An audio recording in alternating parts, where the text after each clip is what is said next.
Hello YouTube friends, welcome back to my channel. दोस्तों, आज हम सुनेंगे 4 दोस्तों पर बीती एक खौफनाक रात की कहानी, तूफानी रात, लास्ट पार्ट। इन दोनों की सिसकियां हवेली में गूंजने लगी। उनकी नज़र फ़ोन के माखज़ की तरफ गई। आंखें खुली की खुली रह गई। वहाँ वाजिद की लाश से खून आ रहा था। इसका सर कटा हुआ था, आंखें खुली थी। आह! सैर की चीख ने बादलों को खामोश करवा दिया। साजिद को भी एक झटका लगा। इससे पहले कि बिजली की चमक अंधेरा कर देती, उसने दोनों का हाथ पकड़ा। चलो यहाँ से। वो भागते हुए नीचे आए, मगर एक आहट इनका पीछा कर रही थी। मेन दरवाजे की तरफ बढ़े तो एक आवाज़ ने सबको पीछे मुड़ कर देखने पर मजबूर कर दिया।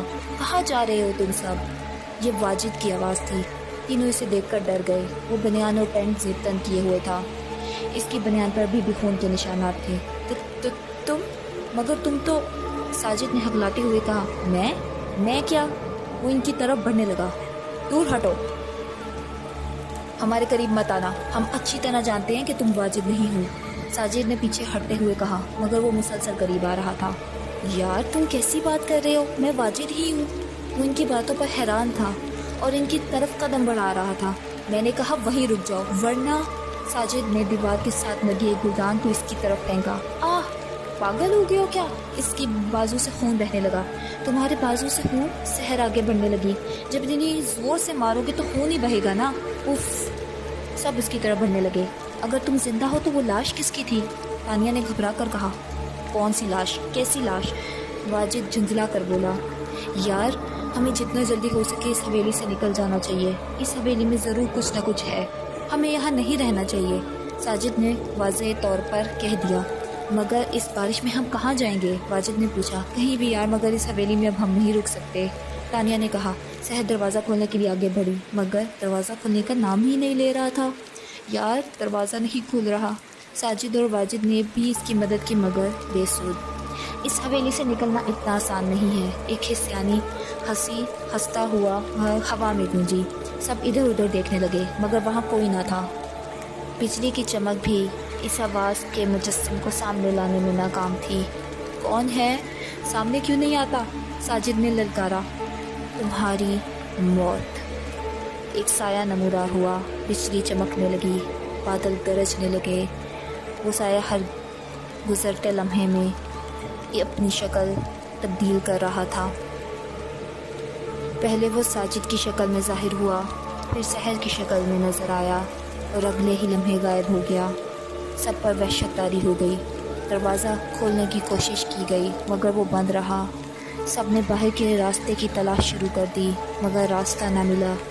चीखों की आवाज़ तेज़ से तेज़ हो गई। बिजली की चमक ने सबको जुदा कर दिया। अगले ही लम्हे सब एक दूसरे की आंख से ओझल हो गए। सब एक दूसरे की आवाज़ सुनने से कासिर थे। रात का तूफ़ान अब थम चुका था। स्याही की जगह रोशनाई ने ले ली थी।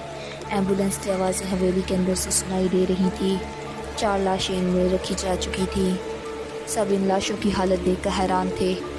3 की मौत एक ही तरह हुई थी। तीनों ने अपनी नब्ज़ काट ली थी। जिस्म पर किसी भी किस्म के खराशों के निशान न थे, सिवाय एक लाश के। उसका सर धड़ से जुदा था। एक तेज़ धार खंजर ने इसका सर काटा गया था। खंजर अभी भी आले के पास से मिला, मगर इस पर चारों की उंगलियों के निशानात थे। इस खंजर से सबकी नब्ज़ काटी गई थी, या फिर खुद उन्होंने काटी थी। इस केस को सुलझाने में पुलिस भी नाकाम रही थी। दी एंड। अच्छा, तो आई थिंक सो इस स्टोरी में हमें एक लेसन दिया गया है कि फ़र्स्ट ऑफ ऑल आपको कभी जंगल में लॉन्ग ड्राइव के लिए नहीं जाना चाहिए।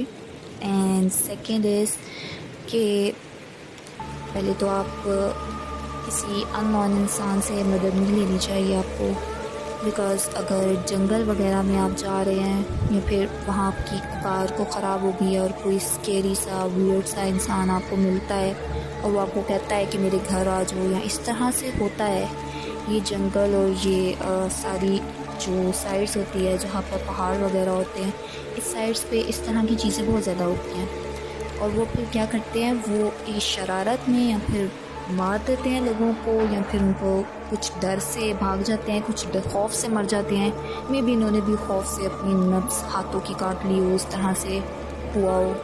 بٹ یہی ہمارا لاسٹ ہوتی ہے یہاں پہ اسٹوری کا، اور آئی ہوپ کہ آپ کو پسند آئی ہوگی۔ جلدی ملیں گی ایک نیو اسٹوری کے ساتھ۔ اللہ حافظ۔